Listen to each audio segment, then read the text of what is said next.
বলে এটা খায়রুল হকের সংবিধান।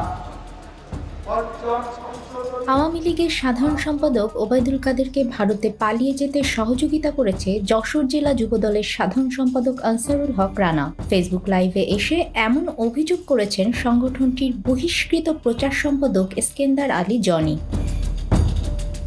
মঙ্গলবার ইস্কেন্দার আলী জনি এই ফেসবুক লাইভে এসে দলটির সভাপতি সম্পাদকের বিরুদ্ধে বিস্তর অভিযোগ তুলে ধরেন। এসব অভিযোগের ব্যাপারে তিনি বিএনপির ভারপ্রাপ্ত চেয়ারম্যান তারেক রহমানের দৃষ্টি আকর্ষণ করে তদন্তের অনুরোধও জানান।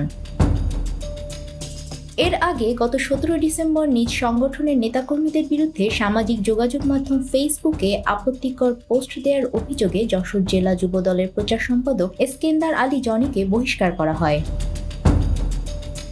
অভিযোগের বিষয়ে যশোর জেলা যুবদলের সাধারণ সম্পাদক আনসারুল হক রানা বলেন, জনির অভিযোগ হাস্যকর, অভিযোগের কোনো ভিত্তি নেই। স্বৈরাচার হাসিনা এবং ওবায়দুল কাদের কবে কিভাবে পালিয়েছে দেশের গোয়েন্দা সংস্থাগুলো তদন্ত করছে। আমার সংশ্লিষ্টতা থাকলে তো এতদিন গ্রেপ্তার হয়ে যেতাম। আপনারাও তদন্ত করে দেখেন সে কোন দিক দিয়ে কোথায় গেছে। একজন একটা কথা বললেই তা হবে না। মঙ্গলবার ফেসবুক লাইভের শিরোনামে ইস্কেন্দার আলী জনি লিখেছেন, সঠিক তদন্ত চাই বিএনপির ভারপ্রাপ্ত চেয়ারম্যান জননেতা তারেক রহমানের কাছে। যশোর ক্যান্টনমেন্টে লুকিয়েছিলেন বাংলাদেশ আওয়ামী লীগের সাধারণ সম্পাদক ওবায়দুল কাদের। 5 তারিখের পর তাকে ভারতে পালাতে সাহায্য করেছে যশোর জেলা যুবদলের সাধারণ সম্পাদক আনসারুল হক রানা।